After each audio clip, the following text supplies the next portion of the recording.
when we ask Hashem for our needs, why are we speaking to Him?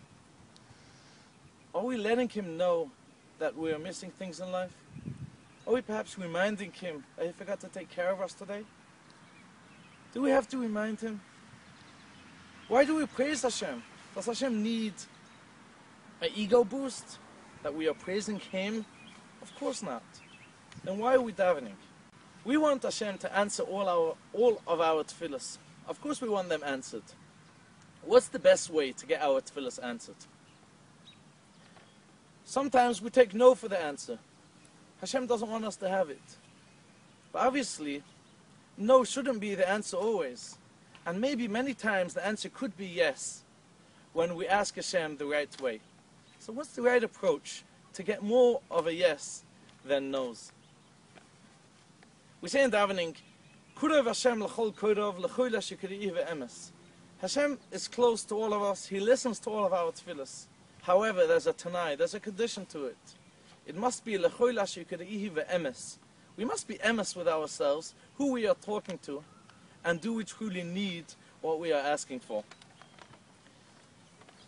Imagine a father who is a multi-billionaire. Would we hesitate to ask such a father for $10? Had our father been an expert in some medical field, we would be constantly consulting him in every aspect of a medical area. We must understand that Hashem loves us more than every father loves their child. More than all the love in the world, Hashem loves us. And He wants to give us more than we want to ourselves. When we understand who Hashem is and the ability He has to give us, we would approach tefillah very differently. When we praise Hashem, we are not praising it for Him. He doesn't need our praise. We are praising Hashem so that we should be real to who we are talking to. Before we begin davening Chazal, we're masakin three bruchas to begin the tefillah. These are bruchas of praise, of shvach to Hashem. Why are we praising Hashem? That we should be in touch with who we are talking to. Hashem is the creator of the entire universe. Hashem has the ability to do anything and everything for us. And more than that, Hashem loves us more than any of the love of the entire world and wants to give us everything. Once we've established in our heart and in our mind these three aspects, our approach to tefillah would be entirely different. We are speaking to the creator of the universe. He wants to give us everything, and He has the ability to give us everything. So now let's talk to Him. Speak to Him as if He's our Father who's a multi-billionaire and wants to give us $10. Of course we would approach differently to such a Father. He has the ability to give it me. Why shouldn't He give it me? The same with our request, our tefillahs to Hashem. We should expect a yes. We should be real with Hashem that He wants to give it. We should approach the tefillah that Hashem wants to give it, and He loves us, and He wants it more than we want it. And therefore, when we speak to Him, we should certainly expect a yes, because why shouldn't He, our loving Father, give us everything? And the second step is, we have to be emes with ourselves, real with ourselves. Do we know what we are asking for? We run through Shemona Esrei and saying, Rafa'ini, Borech, we are not thinking what we're saying, therefore you're not talking to Him. You're not really speaking to Him and asking Him for something because you don't even know what you are saying.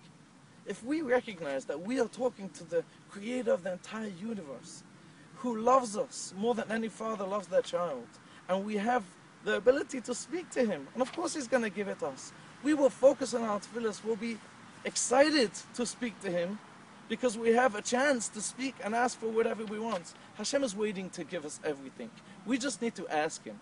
As soon as we ask Him the right way, meaning to say, we know who we are speaking to, and we are speaking to Him in our feelings that we know what we want, Hashem is ready to give it you. And that's the power of tefillah. If we know who we're talking to, and we recognize that He wants to give it to us more than we want to take it, more than we want it, because He loves us, and then we know what we are asking for, Hashem will basically give us everything we need. I'd like to just end off with an idea of davening with a tzibur, with a minyan. When you call up your friend and he doesn't pick up the phone because he sees you on the caller ID, that means obviously he doesn't really want to talk to you right now. You try calling him again and again and he's not picking up. Your idea will be, go out in the street, find a public telephone and call from there. When your friend sees on the caller ID someone's calling from the street, he might pick up. We might not be worthy for all the tefillos we are asking for. Maybe Hashem thinks we don't deserve it.